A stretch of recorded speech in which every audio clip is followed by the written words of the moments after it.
ট্রাম্পকে হাতে রাখতে যুক্তরাষ্ট্রে $600 বিলিয়ন বিনিয়োগের পরিকল্পনা সৌদি আরবের। ট্রাম্পের প্রথম সফর হতে পারে মোহাম্মদ বিন সালমানের দেশ। শীতেও কেন চলছে লস অ্যাঞ্জেলেস? পুড়ে ছায় 30,000 ফুটবল মাঠের সমান জায়গা। দাবানলের কারণ রহস্যময় বাতাস। এবার কি রাশিয়া ইউক্রেন যুদ্ধের সমাপ্তি দেখতে যাচ্ছে বিশ্ব? ট্রাম্পের ক্ষমতা গ্রহণ এবং পুতিনের আলোচনা ইচ্ছে কি ইঙ্গিত দিচ্ছে? আসসালামু আলাইকুম, দেখছিলেন বাংলাভিশন ওয়ার্ল্ড নিউজ হেডলাইন। এবারে পুরো সংবাদ। নয়া মার্কিন প্রেসিডেন্ট ডোনাল্ড ট্রাম্পের সঙ্গে এক ফোনালাপে যুক্তরাষ্ট্রে বাণিজ্য এবং বিনিয়োগ $600 বিলিয়ন উন্নীত করতে চাওয়ার কথা জানিয়েছেন সৌদি যুবরাজ মোহাম্মদ বিন সালমান। এমনকি সুযোগ এলে এই বিনিয়োগ আরও বৃদ্ধি পেতে পারে বলেও তিনি জানান। ফলে অনেক আন্তর্জাতিক রাজনৈতিক বিশ্লেষক ধারণা করছেন যুক্তরাষ্ট্রের প্রেসিডেন্ট হিসেবে নিজের প্রথম বৈদেশিক সফরের জন্য সৌদি আরবকে বেছে নেবেন যুক্তরাষ্ট্রের প্রেসিডেন্ট। বিস্তারিত মীর ফজলে রাব্বির ডেস্ক রিপোর্টে। বিশ্ব নেতারা যার সাথে দেখা করতে মরিয়া, যার সাথে একটি বৈঠক করতে তৎপর হচ্ছে ভারতসহ বিভিন্ন প্রভাবশালী দেশের নেতারা, সেই ক্ষমতাধর মার্কিন প্রেসিডেন্ট ডোনাল্ড ট্রাম্পকে বাগে আনতে একদমই বেগ পেতে হচ্ছে না সৌদি আরবকে। দ্বিতীয় মেয়াদে হোয়াইট হাউসে বসার পর এই প্রথম কোনো বিদেশি নেতার সাথে যোগাযোগ করলেন ট্রাম্প। সেই নেতা আর কেউ নয়, MBS খ্যাত সৌদি ক্রাউন প্রিন্স মোহাম্মদ বিন সালমান।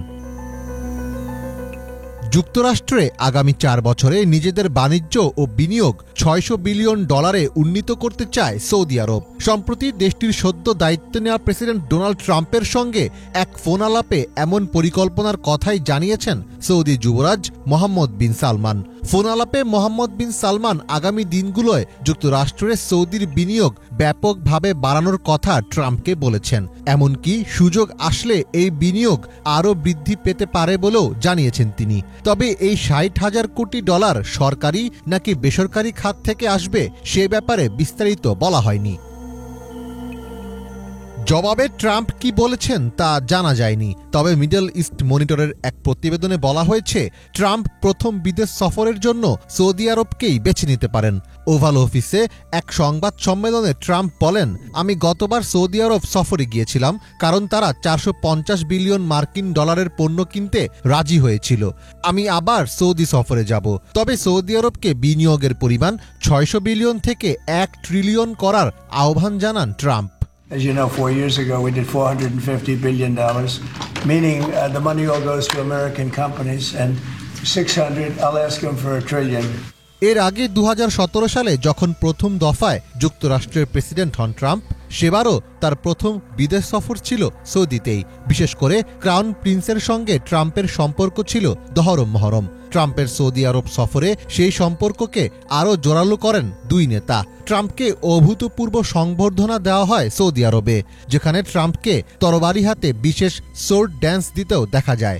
ওই সফরে ট্রাম্প রিয়াদের সাথে $350 বিলিয়ন অস্ত্র চুক্তি স্বাক্ষর করেন, যা ছিল বিশ্বের ইতিহাসে সবচেয়ে বড় অস্ত্র চুক্তি। 2019 সালে সৌদি আরবে একটি তেল শোধনাগারে হামলা চালায় ইরান। সেই হামলার জেরে সৌদির অপরিশোধিত জ্বালানি তেলের উত্তোলন অর্ধেকে নেমে আসে। ওই ঘটনায় যুক্তরাষ্ট্র শক্ত কোনো প্রতিক্রিয়া জানাতে না পারায় ওয়াশিংটনের সঙ্গে রিয়াদের সম্পর্কের উষ্ণতায় ভাটা পড়ে। তবে তা সত্ত্বেও ট্রাম্পের জামাতা এবং সাবেক সহযোগী জেরাড কুশনারের ইকুইটি প্রতিষ্ঠান সৌদি আরবের কাছ থেকে $200 কোটি বিনিয়োগ পায়। সদ্য বিদায়ী মার্কিন প্রেসিডেন্ট জো বাইডেন সৌদি আরবের বিরুদ্ধে মানবাধিকার লঙ্ঘনের অভিযোগে সরব ছিলেন, কিন্তু বাইডেন আমলেও যুক্তরাষ্ট্রের সাথে সহযোগিতামূলক সম্পর্ক বজায় রেখেছিল সৌদি। ফলে বিশ্লেষকদের অনেকে বলছেন ট্রাম্প যদি তার দ্বিতীয় মেয়াদের প্রথম বৈদেশিক সফর সৌদি আরবে করেন তাতে অবাক হওয়ার কিছুই নেই। মীর ফজলে রাব্বি, বাংলাভিশন। ছাত্র জনতার গণ অভ্যুত্থানে ক্ষমতাচ্যুত শেখ হাসিনা তার সরকারের আমলে বাংলাদেশের অর্থনীতির উচ্চ প্রবৃদ্ধি নিয়ে যা বলেছেন তা জালিয়াতি বলে মন্তব্য করেছেন প্রধান উপদেষ্টা মোহাম্মদ ইউনূস। বার্তা সংস্থা রয়টার্সকে দেয়া এক সাক্ষাৎকারে মন্তব্য করেন তিনি। বিশ্ব অর্থনৈতিক ফোরামের সম্মেলনে যোগ দিতে সুইজারল্যান্ডের দাভোস সফরে অবস্থানরত মোহাম্মদ ইউনূস ওই সাক্ষাৎকারে বলেন তার নির্বাচনে প্রতিদ্বন্দ্বিতার কোনো আগ্রহ নেই। তিনি আরও বলেন, ক্ষমতায় থাকাকালে দাভোস সফরে হাসিনা সবাইকে শুনিয়েছিলেন দেশ কিভাবে চালাতে হয়। তখন তাকে দুর্নীতির বিষয়ে কোনো প্রশ্ন না করা মোটেও ভালো বিশ্ব ব্যবস্থা নয়। হাসিনা সরকারি স্বৈরাচারী হয়ে ওঠার পেছনে আন্তর্জাতিক সম্প্রদায়ের দায় আছে বলে মনে করেন প্রধান উপদেষ্টা। তিনি আরও জানান, বাংলাদেশ ভারত সম্পর্ক যতটা সম্ভব শক্তিশালী হওয়া উচিত। আর চীনকে দীর্ঘদিনের বন্ধু উল্লেখ করে বলেন, বেজিংয়ের সঙ্গে নয়াদিল্লির টানাপোড়েন ব্যক্তিগতভাবে তাকে খুব পীড়া দেয়। যুক্তরাষ্ট্রে জন্মসূত্রে নাগরিকত্ব পাওয়ার সুযোগ বাতিলে প্রেসিডেন্ট ডোনাল্ড ট্রাম্পের নির্বাহী আদেশে অস্থায়ী নিষেধাজ্ঞা দিয়েছে আদালত। এর বিরুদ্ধে আইনি লড়াইয়ের ঘোষণা দেন প্রেসিডেন্ট ডোনাল্ড ট্রাম্প। বার্থরাইট বা জন্মসূত্রে নাগরিকত্ব পাওয়ার সুযোগ বাতিলের নির্বাহী আদেশটি আগামী ফেব্রুয়ারি থেকে কার্যকরের কথা। স্থানীয় সময় বৃহস্পতিবার ওয়াশিংটনের অঙ্গরাজ্যের অ্যাটর্নি জেনারেল নিক ব্রাউন জানান, নির্বাহী আদেশটি আপাতত 14 দিনের জন্য স্থগিত থাকবে। সিয়াটলের ডিস্ট্রিক্ট কোর্টের বাইরে এই আইনজীবী আরও জানান, বিচারক জন কফেনার এই স্থগিতাদেশ দিয়েছেন। কফেনার বলেছেন, স্পষ্টভাবে অসাংবিধানিক আদেশ এটি। যুক্তরাষ্ট্রের সাবেক প্রেসিডেন্ট রিপাবলিকান নেতা রোনাল্ড রিগানের আমলে নিয়োগ পেয়েছিলেন কফেনার।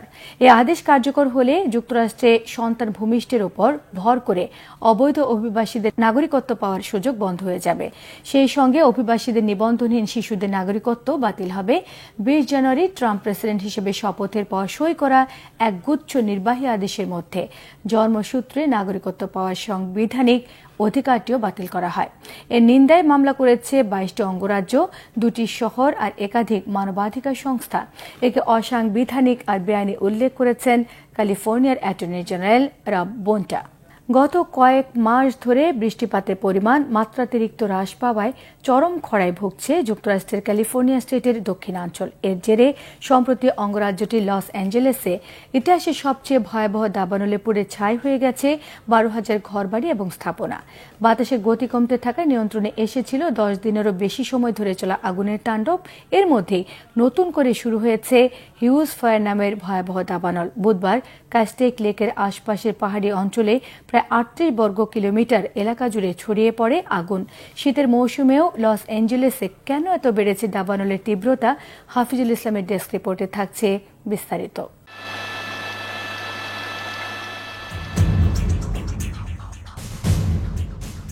যুক্তরাষ্ট্রের ক্যালিফোর্নিয়া অঙ্গরাজ্যে ঘণ্টায় 160 কিলোমিটার গতিতে বইছে রহস্যময় শয়তানের বাতাস। অশুভ হাওয়া উস্কে দিয়েছে হিউজ ফায়ার নামে পরিচিত নতুন এক দাবানল। আগুনের লেলিহান শিখা গ্রাস করেছে লস অ্যাঞ্জেলেসের কাস্টেইক লেকের নিকটবর্তী পাহাড়ি অঞ্চলের হাজার হাজার একর এলাকা। সাম্প্রতিক সময়ে ভয়ঙ্কর আগুনে পুড়ে ছাই হয়ে গেছে প্রায় 30,000 ফুটবল মাঠের সমান জায়গা। কিন্তু রাজধানী ওয়াশিংটন সহ বিভিন্ন স্টেট যখন ঘন তুষারপাত আর তীব্র ঠান্ডায় নাজেহাল, তখন কেন একের পর এক দাবানলের কবলে পড়ছে লস অ্যাঞ্জেলেস? এমন বিধ্বংসী অগ্নিকাণ্ডের পেছনে মূল কারণ কি? শীতের মৌসুমেও কেন এত ক্ষুধার্ত হয়ে উঠল দাবানলের আগুন? লস অ্যাঞ্জেলেসের প্যালিসেডস ও ইটন দাবানলের মতোই নতুন তৈরি হওয়া হিউজ ফায়ারের জন্য মূলত দায়ী পাহাড়ি অঞ্চলে প্রবাহিত শক্তিশালী ঝড়ো বাতাস। সান্তা আনা নামে পরিচিত এই মৌসুমি বায়ুকে শয়তানের বাতাস নামেও ডাকেন স্থানীয়দের অনেকে। উচ্চ গতির অতি শুষ্ক এই বায়ু দক্ষিণ ক্যালিফোর্নিয়ায় সাধারণত শরৎ ও শীতকালে দেখা যায়। প্রতি ঘণ্টায় ঘূর্ণিঝড়ের মতো দ্রুত হতে পারে মরুভূমি অঞ্চল থেকে উপকূলের দিকে প্রবাহিত হওয়া এই ধরনের শুকনো বাতাসের গতি। উষ্ণ তাপমাত্রার পাশাপাশি প্রকৃতিতে আর্দ্রতার পরিমাণ কমে যাওয়ায় আরও খারাপ হয়েছে দাবানল পরিস্থিতি। মাসের পর মাস বৃষ্টির অভাবে সৃষ্ট চরম খরা ক্যালিফোর্নিয়ার প্রায় নিয়মিত ঘটনা। এর ফলে ব্যাপক হারে হ্রাস পায় গাছপালা, লতাঘাস ও ভূমির আর্দ্রতা। একটুতেই আগুন লেগে যেতে পারে এমন শুকনো ও গরম হয়ে ওঠে মাটির উপরিভাগ।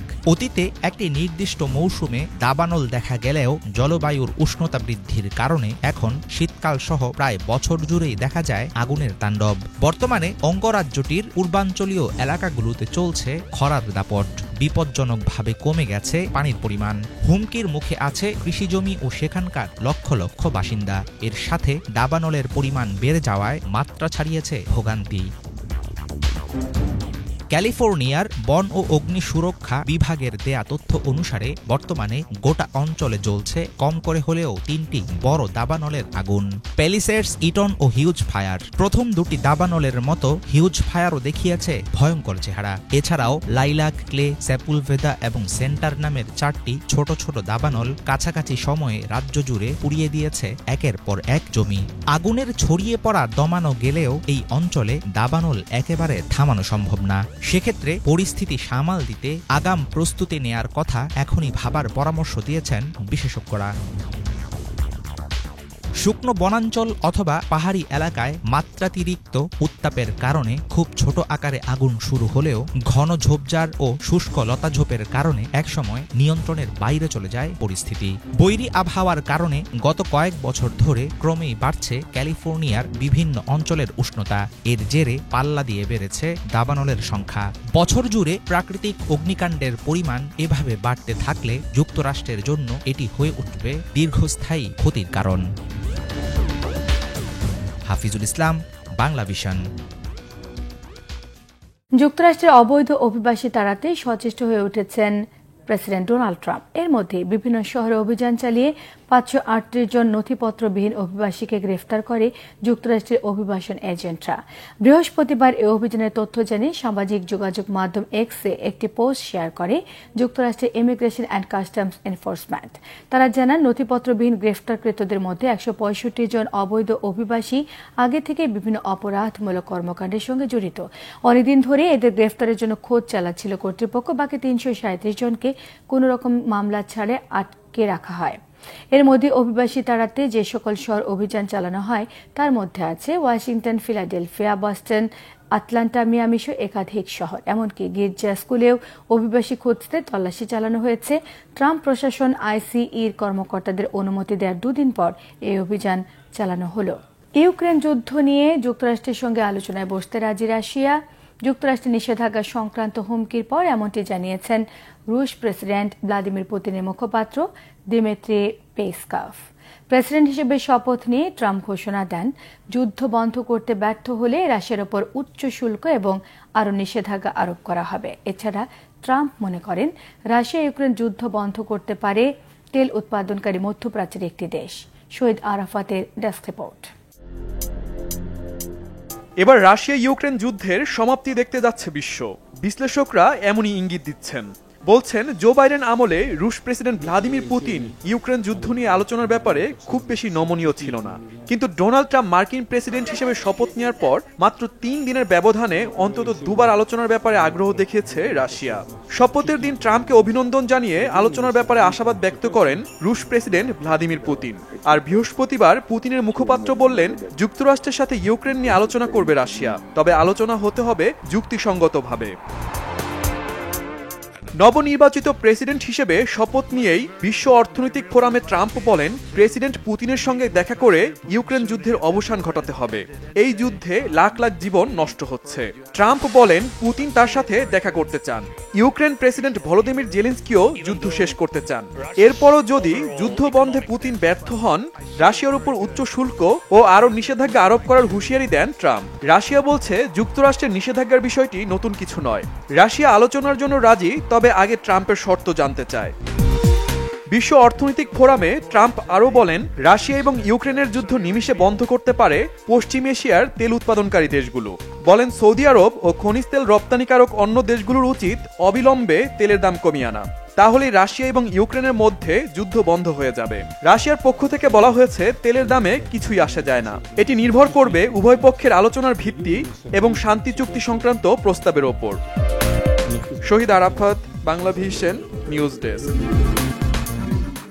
চীনের ওপর কোন রকম শুল্ক আরোপ করবে না বলে জানিয়েছেন যুক্তরাষ্ট্রের নতুন প্রেসিডেন্ট ডোনাল্ড ট্রাম্প। ফক্স টেলিভিশনকে দেওয়া সাক্ষাৎকারে এসব কথা বলেন তিনি। এই সময় চীন, কোরিয়া, কানাডাকে নিয়ে যুক্তরাষ্ট্রের কি পরিকল্পনা সে সম্পর্কেও জানান তিনি। ট্রাম্প বলেন, বেইজিং এর ওপর থেকে কর উঠিয়ে নিলে তাদের উপর বেশি শক্তি আরোপ করা যাবে, তবে দাভোসে ওয়ার্ল্ড ইকোনমিক ফোরামের বক্তব্যে আবারও কানাডার প্রসঙ্গ তুলেন তিনি। বলেন, কানাডা যদি যুক্তরাষ্ট্রের অঙ্গরাজ্য হতে রাজি হয় তবে দেশটির ওপর থেকে কর তুলে নেবেন তিনি। মার্কিন প্রেসিডেন্ট আরও জানান, উত্তর কোরিয়ার নেতা কিম জং উন একজন স্মার্ট মানুষ। দুদেশের মধ্যে সুসম্পর্ক গড়ে তুলতে শিগগিরই দেখা করবেন তারা। এদিকে দায়িত্ব গ্রহণের তৃতীয় দিনে John F Kennedy, Robert Kennedy এবং মার্কিন লুথার কিং এর মৃত্যু সম্পর্কিত ক্লাসিফাইড ফাইলগুলো গোপন রাখার শর্ত তুলে দিয়েছেন ট্রাম্প। গর্ভপাত বিরোধী 23 কর্মীকে মুক্তি দেন তিনি। গাজায় যুদ্ধবিরতি কার্যকর হওয়ার পর রাজনৈতিক চাপের মুখে পড়েছেন ইসরায়েলের প্রধানমন্ত্রী বেনিয়ামিন নেতানিয়াহু। একদিকে যুক্তরাষ্ট্রের পক্ষ থেকে চাপ, অন্যদিকে তার জোট সরকারের সদস্যদের বিরোধিতার কারণে বিপাকে পড়েছেন তিনি। এদিকে আগামী কয়েক সপ্তাহের মধ্যে নেতানিয়াহু ডোনাল্ড ট্রাম্পের সঙ্গে সাক্ষাৎ করবেন বলে জানিয়েছেন জাতিসংঘে ইসরায়েলের রাষ্ট্রদূত ড্যানি ড্যানন। বিস্তারিত ডেস্ক রিপোর্টে। গাজায় যুদ্ধবিরতি কার্যকর হওয়ার পর গভীর সংকটে পড়েছেন ইসরায়েলের প্রধানমন্ত্রী বেনিয়ামিন নেতানিয়াহু। একদিকে যুক্তরাষ্ট্রের চাপ, অন্যদিকে নিজের নেতৃত্বাধীন জোট সরকারের সমালোচনা। উভয়ই তাকে রাজনৈতিকভাবে বিপাকে ফেলেছে। এই দ্বিধায় পড়া পরিস্থিতিতে ব্যাপক অস্বস্তিতে ভুগছেন নেতানিয়াহু। যুক্তরাষ্ট্রের নতুন প্রেসিডেন্ট ডোনাল্ড ট্রাম্পের নেতৃত্বাধীন প্রশাসন ইসরায়েলকে গাজা অঞ্চলে সামরিক পদক্ষেপ থেকে বিরত থাকার আদেশ দিয়েছে। অন্যদিকে নেতানিয়াহুর জোট সরকারের কিছু কট্টরপন্থী শরিক দল হুঁশিয়ারি দিয়েছে যে গাজায় নতুন সামরিক পদক্ষেপ না নিলে তারা সরকার থেকে বের হয়ে যাবে। এদিকে ইসরায়েলের পুলিশ বিষয়ক মন্ত্রী ইতামার বেন গভির তার রাজনৈতিক দল জিউইশ পাওয়ার পার্টি সহ জোট সরকারের অংশ থেকে আলাদা হয়ে গেছেন। গত 19 জানুয়ারি সরকারি বিরতির প্রথম দিনেই বেন গভির তার পদ থেকে পদত্যাগ করেন। দেশটির কট্টরপন্থী নেতা এবং বর্তমান সরকারের অর্থমন্ত্রী বেজালের স্মোত্রিচ জানিয়েছেন, বিরতির প্রথম পর্যায় শেষ হওয়ার পর যদি গাজায় সামরিক অভিযান শুরু না হয় তাহলে তিনি তার দলসহ জোট ছাড়ার সিদ্ধান্ত নেবেন। গত 19 জানুয়ারি ইসরায়েলের সংবাদ মাধ্যম চ্যানেল 14কে দেওয়া এক সাক্ষাৎকারে স্মোত্রিচ বলেন, এখন তাদের একটি সম্পূর্ণ নতুন কৌশল গ্রহণ করা প্রয়োজন।